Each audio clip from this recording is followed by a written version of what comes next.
está dándole un poco de mantenimiento a lo que es el ingreso al cementerio de Xatinap primero.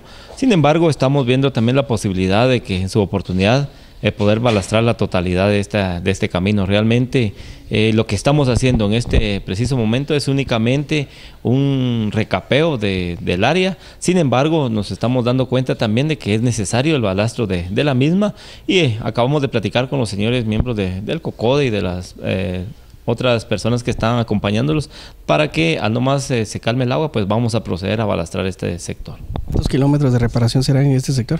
Únicamente medio kilómetro, 500 metros son los que se van a reparar. ¿Este sector comunica a qué sectores de Xatinap? Este cementerio le da cobertura prácticamente a 5 comunidades, las cuales van a ser beneficiadas con este pequeño proyecto. Para nosotros es algo beneficioso, ¿verdad? Porque aquí están nuestros antepasados, ellos pues los venimos a visitar y necesitamos de que nuestro camino también esté bien, igual que a los difuntos que traen, pues por aquí es el paso principal.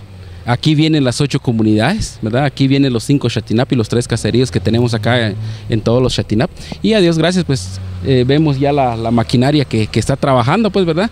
Y esperamos que ya la calle quede ya en perfectas condiciones, agradeciendo a la vez al licenciado José Francisco Pérez Reyes y al licenciado Miguel Medrano Bulush, quienes hoy están colaborando con nosotros en el arreglo de esta carretera. Muy bueno el trabajo del señor alcalde, porque en todas las comunidades ha estado haciendo obras, ha estado trabajando, y felicitaciones, esperamos en Dios que siga adelante. Es muy importante porque es una entrada especialmente para todas las 8 comunidades. Y el cementerio es grande, por eso es muy necesario para arreglar nuestra entrada. Sí, nosotros estamos muy agradecidos al alcalde municipal, que él nos ha echado la mano así fuertemente para todos los de Xatinap, y ahorita pues nos está apoyando por arreglar la entrada.